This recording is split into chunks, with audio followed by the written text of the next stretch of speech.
In the shimmering heat of ancient Greece, nestled just a stone's throw from the bustling metropolis of Athens, lay the sanctuary of Eleusis. For nearly 2,000 years, this was the heart of the most revered and enigmatic religious rites the Western world has ever known, the Eleusinian Mysteries. These were not simply religious festivals. They were profound, transformative experiences, open to anyone, man, woman, slave, or free, who spoke Greek and had not committed murder. The mysteries promised something that even the great gods of Olympus could not guarantee. They offered a path to understanding the eternal cycle of life, death, and rebirth. Initiates were given a key, a secret understanding that unlocked the fear of death and promised a blessed existence in the afterlife. This was a personal journey into the very fabric of existence, a direct communion with the divine. The origins of these powerful rites are woven into one of Greece's most poignant myths, the story of Demeter, the goddess of the harvest, and her beloved daughter, Persephone. The tale begins with a brutal abduction. Hades, the grim lord of the underworld, seized Persephone and carried her away to his dark realm, leaving her mother to wander the earth in a state of inconsolable grief. As Demeter mourned, the world withered, crops failed, the earth grew barren, and humanity faced starvation. It was during her desperate search that she arrived at Eleusis, disguised as an old woman. There she was shown kindness by the royal family, and in gratitude, she revealed her divine identity and shared her sacred rites, establishing the mysteries as a way for mortals to comprehend the profound sorrow and eventual joy of her story. This foundational myth is more than just a story. It is a powerful allegory for the cycles of nature and human existence. Persephone's descent into the underworld represents the death of vegetation in winter, a period of darkness and loss. Her eventual return to the world above, negotiated by Zeus, symbolizes the rebirth of life in spring. The fields bloom again, grain grows tall, and the world rejoices. The initiates at Eleusis did not just hear this story, they were invited to experience it viscerally. They walked the path of Demeter's grief and felt the elation of Persephone's return. This mythological framework provided a deeply emotional and relatable structure for the secret rituals that would follow, grounding cosmic truths in a very human story of loss, searching, and ultimate reunion. The promise of the mysteries was therefore twofold. On one level, it was an agricultural ritual, celebrating the reliable return of the harvest and ensuring the physical survival of the community. But on a much deeper spiritual level, it offered a profound personal revelation. By participating in the goddess's journey, initiates came to see their own lives reflected in the eternal cycle. Death was not an end, but a transition, a necessary part of a larger, beautiful pattern. This assurance transformed their understanding of mortality. It did not promise immortality on earth, but something far more valuable, a peaceful heart, a release from existential dread, and the hope of a privileged place in the shadowy realm of the afterlife, a reward for their sacred insight. Embarking on the journey to become an initiate, a mystis, was a carefully structured process that unfolded in two distinct stages. The first step was participation in the lesser mysteries, held in the spring in Agre, a suburb of Athens. These rites served as a preliminary purification and preparation for the main event. Scholars believe they focused on the story of Persephone and perhaps involved ritual cleansing in the Ilissos River. This initial stage was essential. It was a sort of spiritual screening, ensuring that candidates were ready and worthy to approach the greater secrets that awaited them. It prepared their minds and spirits, cleansing them of worldly distractions and opening them to the profound experiences that were to come later in the year. Without completing this first step, no one was permitted to advance to the final, awe-inspiring ceremony. The true climax of the experience was the Greater Mysteries, a 9-day festival held in the autumn month of Boedromion, roughly our September. The event began in Athens with grand announcements and preparations. Initiates gathered, bringing with them a suckling pig for a purification ritual that involved bathing with the animal in the sea at Phaleron Bay. This act washed away spiritual pollution and formally marked the beginning of their sacred journey. The following days in Athens were filled with sacrifices, prayers, and rest, all building anticipation for the grand procession. It was a time of communal bonding, as people from all corners of the Greek-speaking world, from humble farmers to powerful statesmen like Pericles and Roman emperors like Hadrian, came together as equals before the gods. The pinnacle of the public-facing part of the festival was the Great Pilgrimage along the Sacred Way. A massive crowd of initiates, led by the high priests and priestesses, would walk the 22 kilometers from Athens to Eleusis. This was no solemn, silent march. It was a joyous, rowdy, and spiritually charged procession. Participants carried branches of myrtle, sang hymns, and shouted, "Iyakshe, O Yakshi," a ritual cry invoking a minor deity associated with the procession. They would stop at specific shrines along the road, performing rites, dancing, and even engaging in ritual jesting and insults at a bridge over the river Kephisos.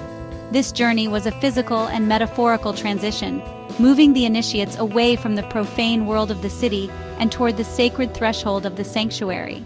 Upon reaching Eleusis at nightfall, guided by the light of torches, the initiates would have been overcome with a sense of arrival and heightened expectation. They would have spent the next couple of days fasting, resting, and performing further preliminary rites within the sanctuary's outer courts. This period of quiet contemplation was designed to focus their minds completely on the final secret part of their initiation. The long walk, the shared songs, the fasting, every element was meticulously designed to break down their individual identities and unite them in a collective state of anticipation. They were no longer Athenians, Corinthians, or Spartans. They were simply Mistai, standing on the brink of witnessing the greatest secret of their lives. At the heart of the sanctuary of Eleusis stood the Telesterion, the Hall of Initiation. This was a place unlike any other temple in ancient Greece. Instead of being designed for public worship, it was a large, enclosed, dimly lit hall with tiers of seating carved into the rock, capable of holding thousands of people. It was here, hidden from the outside world, that the final secret rites of the mysteries took place. What happened inside the Telesterion was protected by the most solemn vow of secrecy. To reveal the rituals was a capital crime, an act of sacrilege punishable by death. This was not a threat made lightly. The Athenian state actively prosecuted those accused of divulging the secrets, as the statesman Alcibiades famously discovered when he was condemned for profaning the mysteries. This sacred silence was maintained with astonishing success for nearly 2 millennia.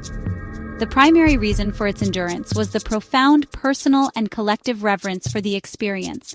For an initiate, the revelation was so powerful and transformative that to speak of it would be to cheapen it, to betray the trust of the goddesses Demeter and Persephone themselves. The vow was not just enforced by law, but by a deep sense of religious awe. Furthermore, the experience was designed to be non-transferable.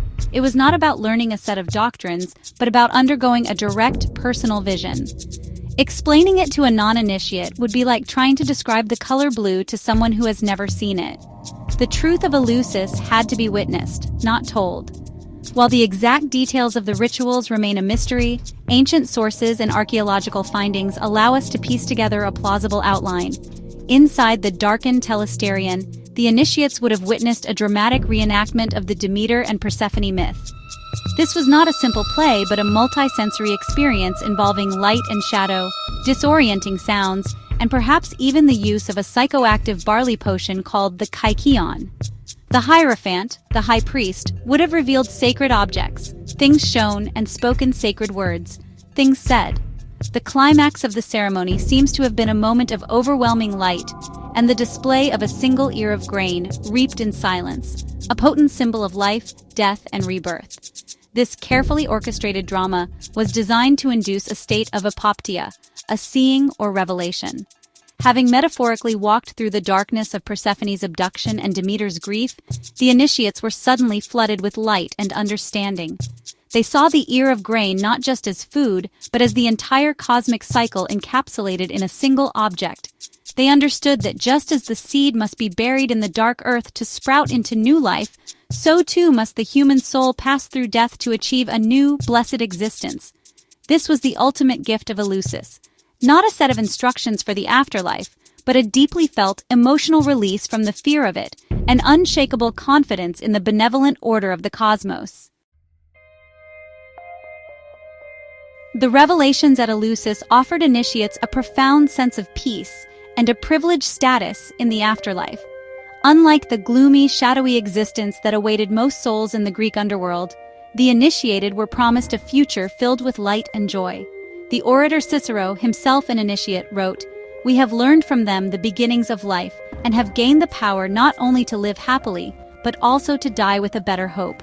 This promise reshaped the spiritual landscape of the ancient world, offering a personal and democratic path to salvation that stood in contrast to the often capricious and distant Olympian state religion. It addressed the universal human fear of death head-on, replacing terror with a serene understanding of one's place in the universe. The philosophical impact of the mysteries was immense, sending ripples through Greek thought for centuries. Thinkers like Plato, whose ideas about the soul's immortality and the world of ideal forms echo Eleusinian themes, were almost certainly influenced by its concepts. The journey from the darkness of the cave to the light of truth in his famous allegory bears a striking resemblance to the initiate's journey from the darkened telesterion to the brilliant epoptea. The mysteries fostered a way of thinking that valued inner experience, spiritual insight, and the pursuit of hidden truths, laying a foundation for later mystical and philosophical traditions that would flourish across the Mediterranean world. It demonstrated that religion could be an intimate internal journey as well as a public civic duty. The end of the mysteries came gradually but decisively. As the Roman Empire embraced Christianity in the 4th century CE, the old pagan rites were increasingly viewed with suspicion and hostility. Christian emperors issued edicts that banned pagan sacrifices and closed the ancient temples. The final fatal blow came in 396 CE, when Alaric the Goth, a fervent Arian Christian, swept through Greece and destroyed the sanctuary at Eleusis, silencing the sacred rites forever. The priests were killed, the temple was sacked, and the secrets that had been guarded for millennia were finally lost to the flames of a new religious order. The world of Demeter and Persephone gave way to a different vision of sin, salvation, and the afterlife. Yet, the legacy of the Eleusinian Mysteries did not vanish completely. It lives on as a powerful symbol of the human search for spiritual meaning and transcendence.